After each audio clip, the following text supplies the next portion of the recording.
नमस्कार दोस्तों, मेरे चैनल पर एक बार फिर से स्वागत है आप सभी का। और इस रीडिंग में हम ये जानने का प्रयास करेंगे कि नेक्स्ट 7 डेज कैसे रहेंगे। रीडिंग जनरल और कलेक्टिव है, तो सभी के लिए मैसेजेस आएंगे। हो सकता है आपसे कुछ मैसेज रेजोनेट हो और कुछ मैसेज ना भी रेजोनेट हो। ओपन माइंड से रीडिंग को सुनिएगा। चैनल पर पहली बार आए हैं तो चैनल को सब्सक्राइब कर दीजिए, वीडियो को लाइक और शेयर कीजिए।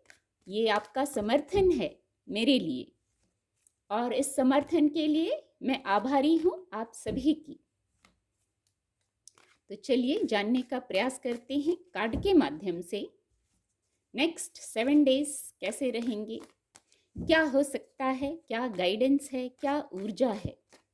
Please guide divine power, please guide next 7 days के लिए। ओके, सबसे पहले यही मैसेज आया, हो सकता है आप बहुत व्यस्त रहें भौतिक जगत में, अपने कार्यों में आप, हो सकता है आपकी दिनचर्या बहुत व्यस्त रहे। हो सकता है काम दैनिक दिनचर्या के हों, लेकिन बहुत व्यस्तता का भाव आ गया इसको होल्ड करने पर। Please guide, please guide next 7 days कैसे रहेंगे। ओके, क्वीन ऑफ सोर्ड्स की भी ऊर्जा है। Thank you divine power, thank you for your guidance. The moon card और क्वीन ऑफ सोर्ड्स, उलझनों से क्लैरिटी। यही चैनल हुआ उलझनों से क्लैरिटी। अब आगे देखते हैं। Please guide, thank you. Okay, bottom of the deck है नाइट ऑफ वैंड्स की ऊर्जा। कार्ड आपको विजिबल होंगे। जो सबसे फर्स्ट मैसेज आया था, हो सकता है ये 7 डेज, नेक्स्ट 7 डेज व्यस्त रहें आप, और ये बहुत अच्छा है।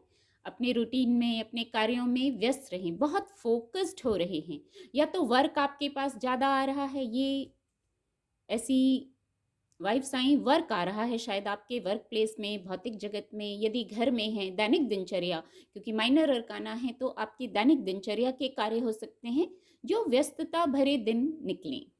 बहुत फोकस्ड होके आप कार्य करेंगे।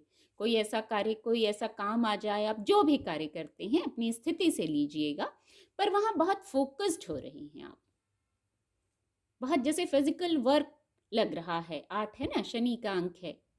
आप बहुत कार्यरत हैं, कार्यरत आया मतलब कार्य कर रहे हैं, और कार्य कर रहे हैं तो क्योंकि ये पेंटिकल की ऊर्जा है तो आपको भौतिक जगत में सफलता की ओर भी ले जा रही है ये ऊर्जा। इतने सारे पेंटिकल्स हैं तो आप कार्य करते जा रहे हैं और भौतिक जगत में आगे बढ़ते जा रहे हैं। दूसरा, ये दोनों ही ऊर्जा आई तो यदि कोई कंफ्यूजन है, मान लीजिए कोई कंफ्यूजन आया, आपको क्लैरिटी नहीं हुई किसी विषय पर, तो वहां क्लैरिटी में आने की गाइडेंस है। कुछ लोग इस ऊर्जा के व्यक्ति से, क्वीन ऑफ सोर्ड्स कोई भी हो सकता है, ये कोर्ट कार्ड है, तो ये ऐसी एनर्जी है जो आपको इन्फ्लुएंस करती है, आपको गाइड कर सकती है। तो या तो आप इस ऊर्जा में आ जाइए, या आप किसी इस ऊर्जा के व्यक्ति से मिल सकते हैं जो आपको क्लैरिटी में आने में मदद कर सकता है। कुछ निर्णय हैं जो आपको स्वयं लेने हैं, या आप इस ऊर्जा के किसी व्यक्ति से मिलेंगे तो निर्णय लेने में क्लैरिटी आएगी। ये जो व्यक्ति हैं, ये बहुत बौद्धिक क्षमता के धनी हैं, बहुत एक्सपीरियंसेस हैं इनके पास, पास्ट से बहुत लर्निंग हुई है इनको। आपके गुरु हो सकते हैं, कोई मोटिवेशनल स्पीकर हो सकते हैं, ऐसे ही मैसेज चैनल हो रहे हैं इस ऊर्जा से। और ये आप स्वयं भी हो सकते हैं, क्योंकि ये कोर्ट कार्ड है तो ये आपकी ऊर्जा को भी बता सकता है। अब आप देखिए कैसे आपसे रेजोनेट हो रहा है। अगर आवश्यकता है तो किसी के संपर्क में आइए, और नहीं तो ये आपको स्वयं इस ऊर्जा में आना है। जीवन हमें बहुत सारे लर्निंग देती है, पास्ट की भी लर्निंग होती है, और हर पल जैसे कुछ ना कुछ होता है तो हम उससे भी सीखते हैं, जो हमें निर्णय लेने में, कोई महत्वपूर्ण निर्णय लेने में आसानी होती है। यहाँ विद द मून कार्ड एक गाइडेंस ये आ रही है, जब मून कार्ड की ऊर्जा है और कोई दुविधा है, अगर किसी किसी को कोई दुविधा है क्योंकि ये ऊर्जा आई है, तो यहाँ दुविधा से बाहर निकलने का रास्ता भी यही है।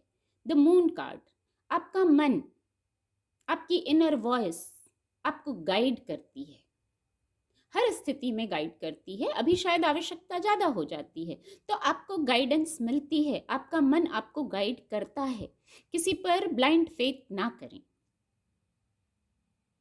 भ्रम से क्लैरिटी की तरफ आने का प्रयास करें। अब मुझे समझ आया शुरू में ये वर्ड क्यों चैनल हुआ था, कि क्लैरिटी की तरफ आना है, भ्रम से क्लैरिटी की तरफ, ये गाइडेंस है। यहाँ किसी पर ट्रस्ट ना करें, कोई कार्य करने के पहले अच्छी तरह विचार कर लें, यही गाइडेंस है।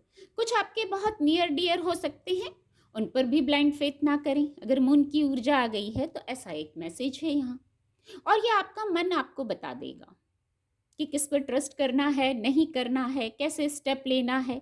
क्योंकि द मून कार्ड की ऊर्जा है तो कुछ भ्रम जरूर है, आप भ्रमित हैं, क्लैरिटी नहीं है, डाउट हो रहे होंगे आपको किसी पर, अपने कोई खास भी हो सकता है, कोई बात हो गई है, कोई आपके पीठ पीछे कोई बात हो गई है, ऐसी कोई बात है, या आपका मन ही आपको कह रहा होगा कि नहीं ऐसा कुछ हो सकता है। तो अपने मन की सुनिए, इंट्यूशन की सुनिए, अपने पास्ट के एक्सपीरियंसेस को भी लीजिए। किस संदर्भ में लेने की आवश्यकता है, ये आप अपनी स्थिति से लीजिएगा। यहाँ जो ये ऊर्जा है, मैं ऐसा चैनल कर पा रही हूं, कुछ लोगों को मेडिटेट जरूर करना है,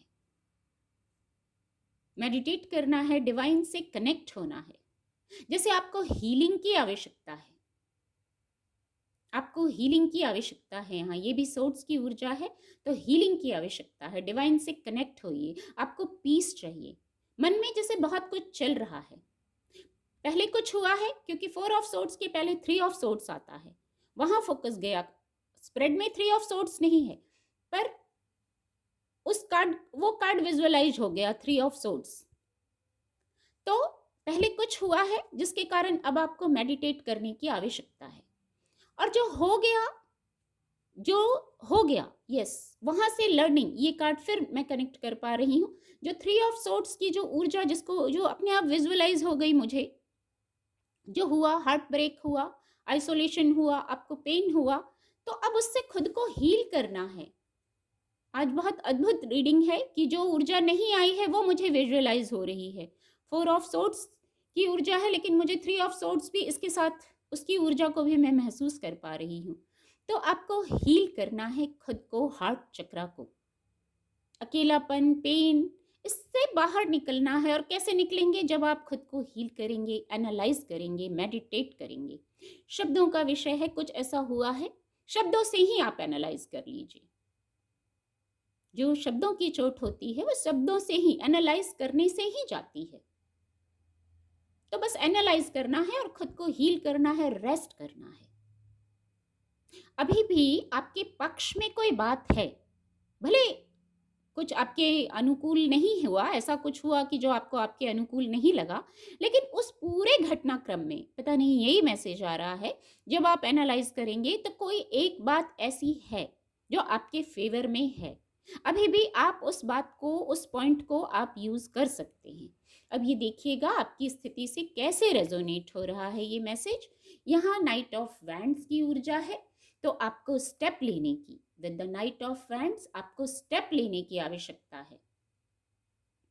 जो रुक गए हैं, किसी स्थिति पर रुक गए हैं, तो अपनी वाइब्रेशन को हाई करके, यहाँ डिवाइन ब्लेसिंग है, with the night of wands divine blessing है। आप योद्धा हैं, हार मानने की आवश्यकता नहीं है। विद द 4 ऑफ सोर्ड्स और ये नाइट ऑफ वैंड्स, आप योद्धा हैं। आप योद्धा हैं, आपको नई शुरुआत करना है, नए स्टेप लेने हैं, न्यू बिगनिंग्स करनी है। आप आइसोलेट नहीं रह सकते, बहुत सारे लोगों के संपर्क में आना है। ऐसा मैसेज है, न्यू बिगनिंग का मैसेज है। आपको अपनी वाइब्रेशन में चेंज लाना है, अपनी वाइब्रेशन में चेंज लाइए, अपनी ऊर्जा में शिफ्ट लाइए। कैसे? मेडिटेट करके, एनालाइज करके, शांत होके। उम्मीद करती हूँ आपको रीडिंग से मदद मिलेगी। मेरे चैनल के साथ जुड़ने के लिए आप सभी का बहुत बहुत धन्यवाद।